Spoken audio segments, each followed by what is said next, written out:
Hi, everybody. Hi. How are you guys? That is awesome. I guess you could say this is like my signature piece, right, one? Yeah, just gonna go. This is entitled Hair Piece, and I hope you guys like it.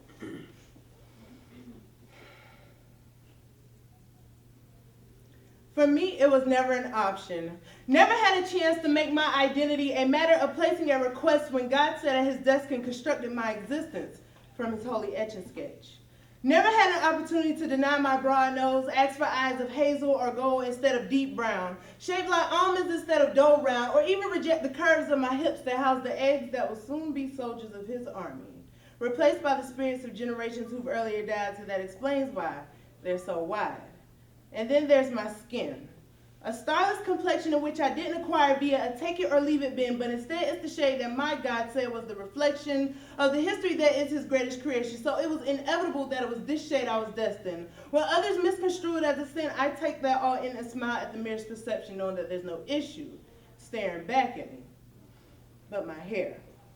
You see, for a long time, my hair was a different story, particularly because being able to break a few combs in one sitting would have a younger me worried. Again, I had no choice. A topic constantly acknowledged because of an impatient stylist, self-hating sister, or a confused brother's voice. It became a battle unnecessary to be fought because once God caught wind of this brewing struggle within, he used me.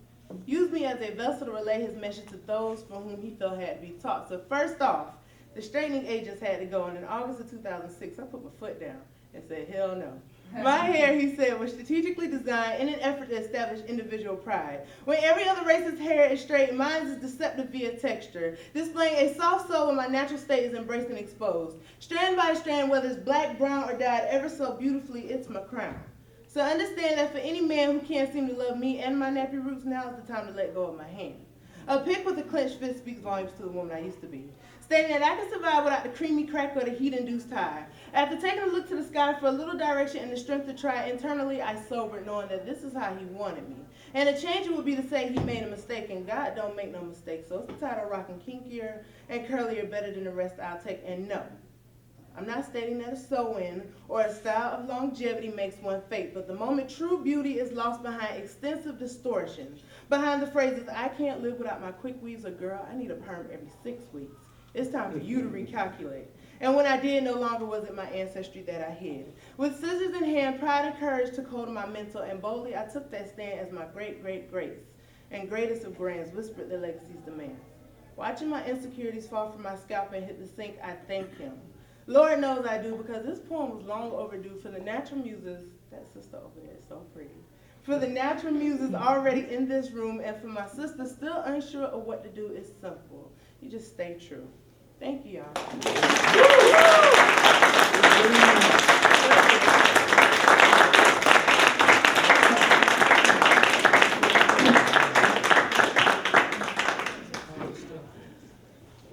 Okay, moving right along, got inductees. First, we have Ms. Taylor Bailey. Now, Ms. Bailey is a junior professional English major from Lithonia, Georgia. She enjoys playing volleyball and studying, and she's involved in campus activities. And right now, her favorite author is Joyce Meyer. And she particularly wants to thank her two friends, Allison and Karen? Colleen, for coming. Yes. So, Ms.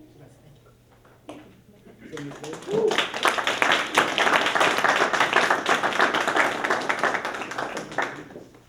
Hello everyone, how are you all? Thank you. Good. Like he said, my name is Taylor Bailey, and today I will read a poem by Natasha Trethaway. All week she cleaned someone else's house, stared down her own face in the shine of copper-bottom pots, polished wood, toilets she pulled the lid to. That look saying, let's make a change, girl. But Sunday mornings are hers. Church clothes starched and hanging, a record spinning on the console, the whole house dancing. She raises the shades, washes the rooms in light buckets of water and Artagon soap. Cleanliness is next to godliness, she says. Windows and doors flung wide, curtains two-stepping, forward and back, neck bones bumping in the pot, a choir of clothes clapping on the line. Near my God to thee. She beats on the rugs, blows dust from the broom, Like dandelion spores, each one a wish for something better. And that's the end.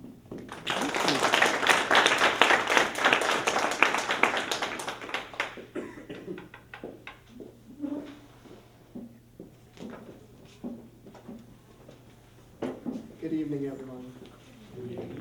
My name is Henry Guyon. I'm a senior communications major. My concentration is broadcasting.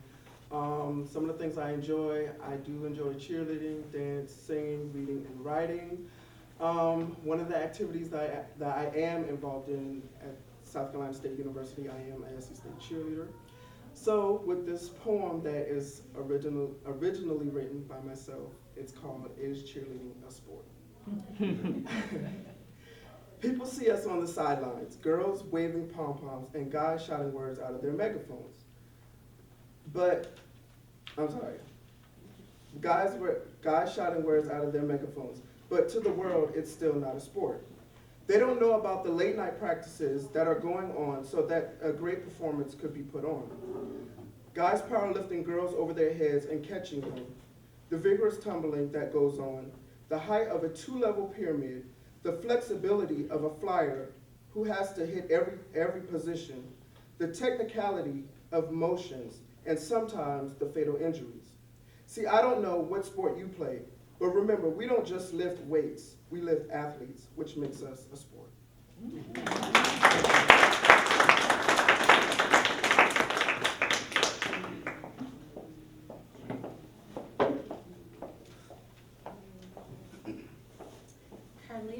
Davis is a 1996 graduate of South Carolina State University. She thinks it's an honor to be teaching English at her alma mater. She enjoys independent films, cooking, swimming, and reading.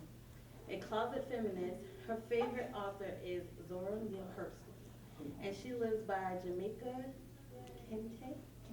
Kincaid words. I don't really write about men unless they have something to do with women.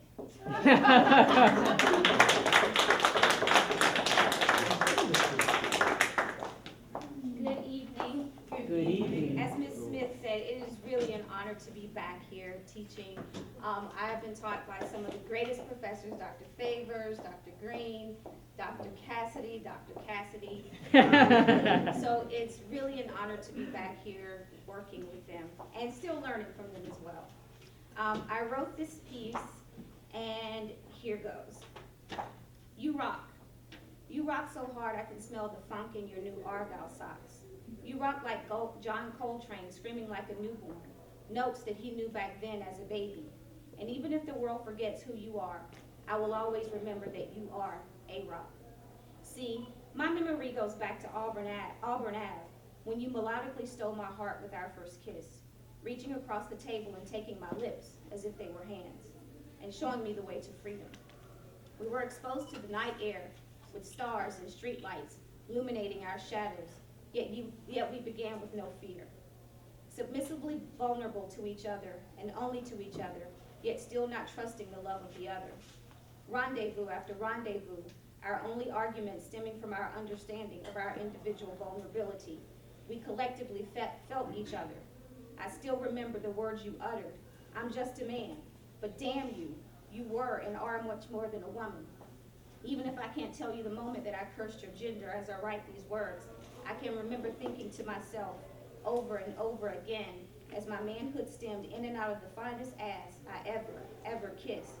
I miss, but I refuse to digress to memories of making love to you just by saying your name. Simple conversations led me to spiritual isolation unless you were around to call me out. I was your one and only Haley. Remember the moment you realized that comment was me, leaving and coming back into your gravity. I thought you were trying to be smooth, but you found astronomy the only scientific way to describe me. Who else but us could dissect the soul of Nina Simone while deciphering how the Back to Africa storyline in Belly was really about you and me? You and I are like oasis and sun, the world our desert, and I your desert flower open to your rise. The mirage comes to life, a private beach to make love to you on black sand with the ebb and flow of your ocean rinsing my bare feet. Again, free like that night on Auburn Ave when you were in an upstairs room rapping into a mic and staring at me, knowing there was nothing time could do to prove he existed but get our way and stop moving. Our awakening, an unreality check, a fleeting memory, and to this day that memory burns, torn up piece by piece, word by word, moment by moment, sprinkled with our kiss, your touch, black sand, Auburn Ave, and the folds of 1.25 gold paper. Bombay-drenched lips kiss the end to conceal the roots of our secret. I lit the tip from the candlelight and inhaled you. Each toke brandy, rendezvous after rendezvous in my soul. Too amazing to keep inside, I had to share, so I exhaled. Incense fumes mixed with night sky, mixed with our melodic notes, revealing you to the moon and stars. I think the whole world heard you scream, and now the universe knows what my heart could never contain.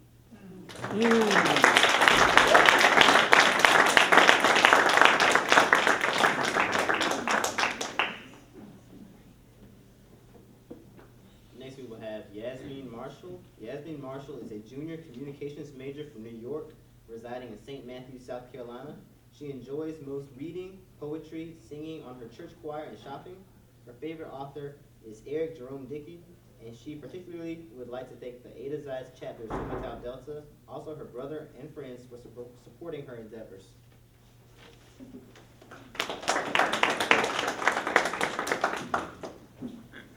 The poem that I chose to read tonight is by Michelle Sion, and the name is Virtuous Woman. Virtuous woman, so strong and true. Hold your head up, the world is not against you. You are strong, intelligent, beautiful, and divine. Men will honor, respect your heart and your mind. Take some time to yourself. Learn to love you first, both inside and out. You are not inferior to any man. Remember you are a queen. Stand up for your rights, your hopes, and your dreams. Stop belittling yourself. You are more than your looks and your hair. Every day that you get up and face the world without fear. You are God's child, and I promise that he'll love you like no other. So at any time you feel like the world is on your shoulders, remember that you have the strength of a soldier.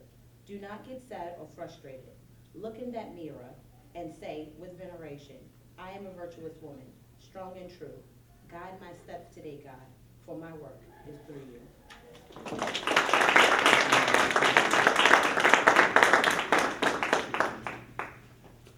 Our next inductee is Rudy Pangad. He is a junior English education major from Atlanta, Georgia. He enjoys reading and watching movies. He doesn't have a favorite author, but he enjoys the literary works of each time period. He wants to thank the professors of the English department for making him a better scholar and enhancing his appreciation for literature.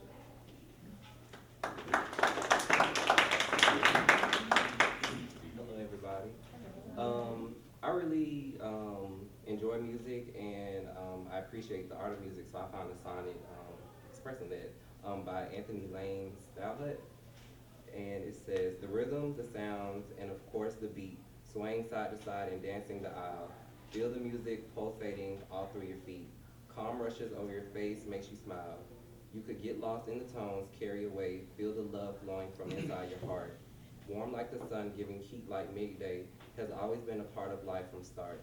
Music is made from the songs sung in life. Whenever you listen, there is a song. Some are of love, and then some are of strife, or the travels down the road oh so long. Music, love, or whatever it can be, music, the life that is inside of me.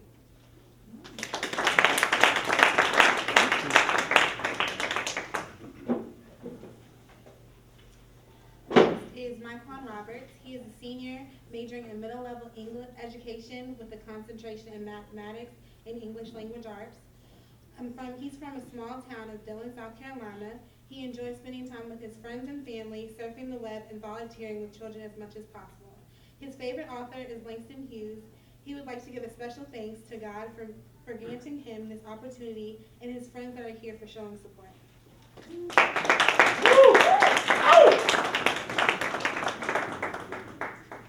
Greetings, everyone. So when choosing my poem, I took a different approach. I'm not a big talker, so I had to pick something short, and I thought it was funny. So here it goes, 50-50 by Mr. Langston Hughes. I'm all alone in this world, she said. Ain't got nobody to share my bed. Ain't got nobody to hold my hand. The truth of the matter, I ain't got no man. Big boy opened his mouth and said, trouble with you is you ain't got no head. If you had a head and you use your mind, you could have me with you all the time. She answered, babe, what must I do? He said, share your bed and your money too.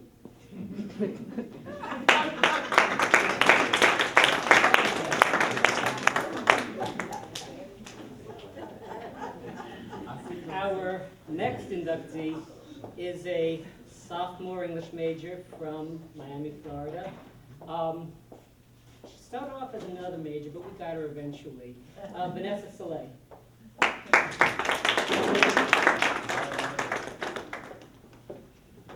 everyone. I chose to read a sonnet by Shakespeare. It's called Sonnet 130. And it goes, my mistress's eyes are nothing like the sun. Coral is far more red than her lips red. If snow be white, why then her breasts are dun? If hairs be wires, black wires grow on her head. I have seen roses damask, red and white, but no such roses see I in her cheeks.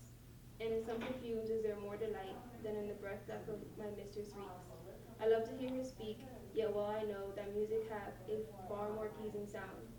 I grant I never saw a goddess go. My mistress, when she walks, treads on the ground, and yet by heaven I think my love as rare as any she who now with false compare.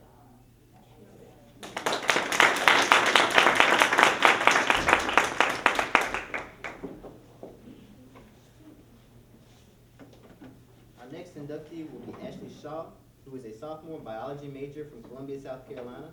She enjoys writing and performing poetry in addition to hanging out with friends and family.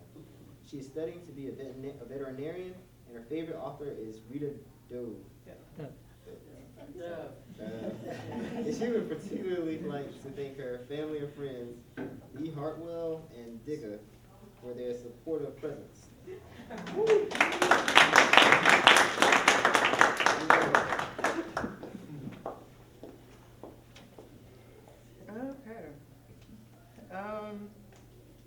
Oh, this is the serious one. I have a serious face. This poem is actually untitled. I just wrote it a couple of weeks ago. It's really introspective, so it has yet to get a title, but here it goes. The eyes of life only become wide when the body you're borrowing and the spirit you've been given disagree. Right now, my pupils are dilating for you to see. In less than a minute's accumulating 40, she came to me wearing a white coat, indicative of an education that spans almost 10 years post-high. And I know this because I'm working towards the same with aid via the Most High. So as she adjusts her hair of a blonde tint behind her ears whilst prepping the delivery of a speech she knows all too well, I feel my tear ducts swell, which is kind of weird because she has yet to confirm my place in either heaven or hell, but it happened. She spoke of pap smears gone wrong, abnormalities amongst cells alongside borderline cancer being the scientific answer. So what happens during this time is etc., etc. I stopped listening by that point, but not on purpose. Only for I have yet to find or serve my purpose on this here earth, and I know that it's my cervix that serves in purposes of reproduction, so treatment may weaken my ability to speak in mommy language. And in not yet mommy mode, already feeling anguish of having to choose my life over children I dream of someday calling my own.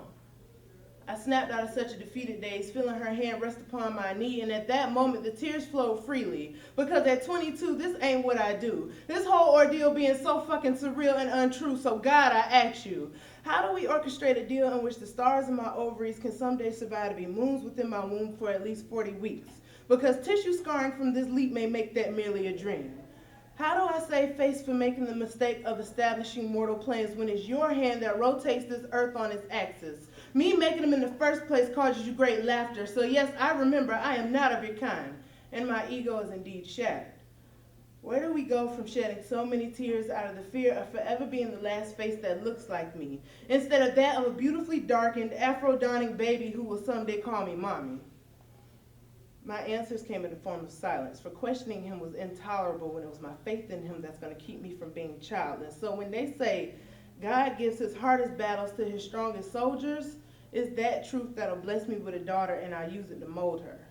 Being dealt such a hand doesn't make me bitter, because it's here I stand, with just another battle to emblazon the dash between life and death. So today, is where I've chosen to give life my all until there is absolutely nothing left.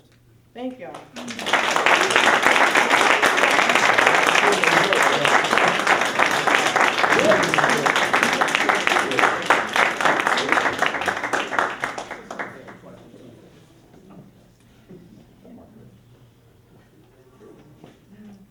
Now we will begin our induction of our new Sigma Tau Delta members.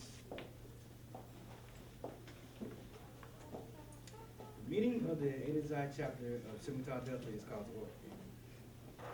Treasurer is recognized. Mr. President, I have the honor of bringing before you and our chapter membership candidates from membership.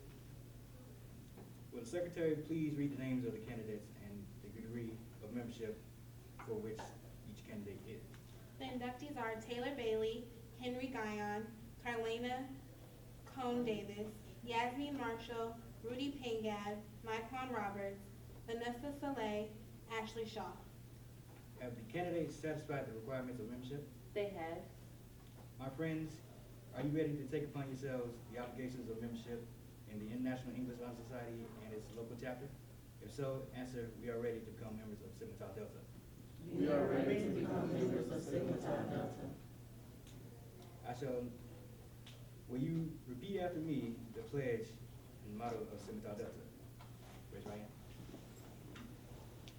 I shall endeavor to advance the study I shall endeavor to advance the study of the chief literary masterpieces, of the chief literary masterpieces, to encourage worthwhile reading, to encourage worthwhile reading, to promote the mastery of written expression, to promote the mastery of reading expression, and to foster a spirit of fellowship and to foster a spirit of fellowship among those who specialize in it, amongst those who specialize in it, in the study of English language and of literature, in the study of English language and literature, ever keeping in mind our international motto, ever keeping in mind our international motto, sincerity, truth, design. sincerity, truth, desire. Candidates, you have been recommended for active or associate membership of Sigma Tau Delta, the International English Honor Society, which is a member of the Association of College Honor Societies. As a candidate, you have pledged support of the ideals of Sigma Tau Delta. Individually, each of you has been recommended as a person of superior scholarship with enthusiasm for the humanities. Sigma Tau Delta seeks to benefit its members by encouraging the higher life in terms of truth and beauty in the literary arts and in the providing congenial association with those of like interests. Do you pledge as a member to maintain a high seriousness of purpose, unselfishness of service, and fidelity to the standards and aims of Sigma Tau Delta on this campus and international organization? If so, say I do. I do. You will now hear a resume of the origins and history of International Society and of our own local chapter. In 1924, Sigma Tau Delta was formed, an outgrowth of the Dakota Wesleyan English Clubs. Judson Q. Owen, its sponsor, our founder, established the purpose, the insignia, the Greek letters, and the English words sincerity, truth, design, assigned to them, and the colors cardinal and black. He announced on May 28, 1924, that the society was national, English departments in several universities having formed chapters. Professor Owen became the first executive secretary and editor of the Society's literary magazine, The Rectangle, positions he held until his death in 1969. P.C. Somerville served as president from 1924 until 1931. In 1931, Dr. Frederick Fadner became president, holding that title until 1954. Dr. Herbert L. Hughes succeeded him in 1954, serving until the society reorganized in 1970. That vigorous reorganization in 1970 resulted in a revised constitution, an expanded national board, and a scheduling of national conventions in even-numbered years. Dr. Edwin Stockton, Jr. served as the national president from 1970 to 1987. Professor Isabel Sparks served as president from 1987 until 1994. The society became international in 1988. Dr. Elaine Hughes became president in 1994. The next international convention will be held in Portland, Oregon, March 2013. The board has voted to try having annual meetings starting in 1995. Our chapter is in the southern region. Our student representative is Christina Thompson of Louisiana Tech University. Our faculty regent is Roger Stanley of Union University in Tennessee. The society has grown steadily, now having almost 800 active chapters. You will now receive the outward sign of your induction into Sigma Tau Delta. Please step forward as your name is called.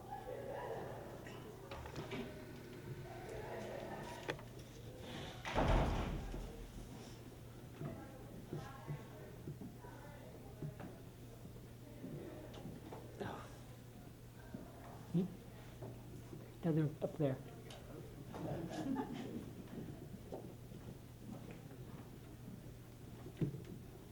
And Mrs. Taylor Bailey.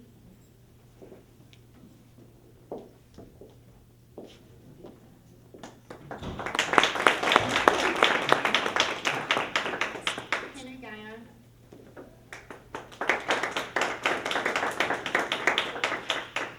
Carlena Cone Davis. Yasmin Marshall.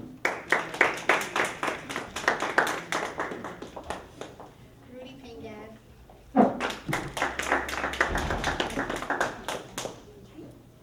Mike Roberts.